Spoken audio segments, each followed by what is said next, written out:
l'ami du prince Harry depuis plus de 15 ans a déclaré qu'il espérait que le duc ne regretterait pas amèrement d'avoir démissionné de son rôle royal et espère que lui et l'interview d'Oprah de Meghan en valaient la peine pour lui.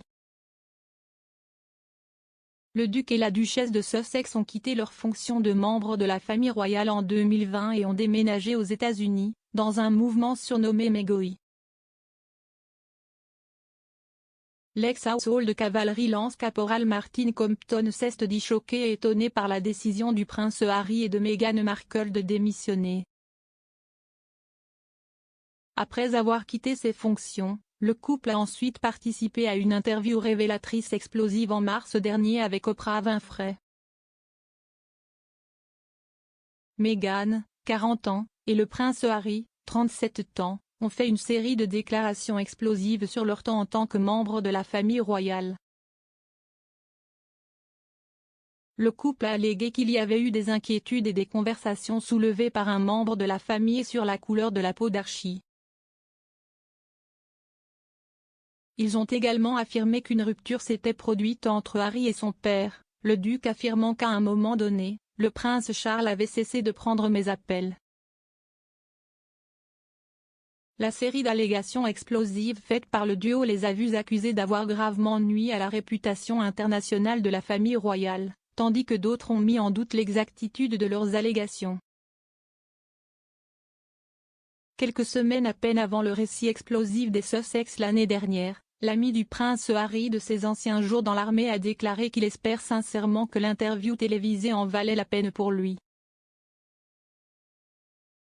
Il a déclaré au Sun que personne ne connaît les motivations du prince, mais a ajouté qu'il espérait vraiment que Harry s'était donné le temps de réfléchir à tout. Martin Compton a déclaré, en tant qu'ami du prince Harry et quelqu'un qui a servi à ses côtés, je suis choqué et étonné que tout en soit arrivé là. J'espère sincèrement que l'interview d'Oprah Winfrey et tout ce qui va avec lui en vaudra la peine, car c'est un prix très élevé à payer.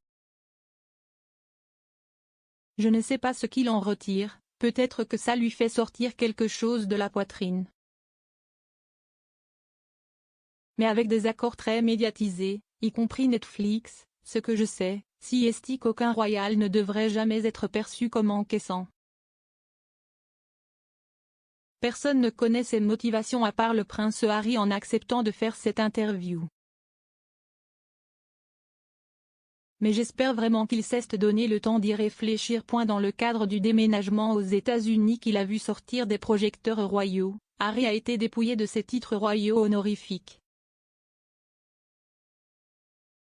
Le duc de Sussex a également été déchu de ses titres militaires et n'est pas non plus autorisé à porter son uniforme militaire lors d'événements royaux. Une déclaration publiée par le palais de Buckingham au moment du Megoi disait « Le duc et la duchesse de Sussex ont confirmé à Sa Majesté la Reine qu'ils ne reviendront pas en tant que membres actifs de la famille royale. »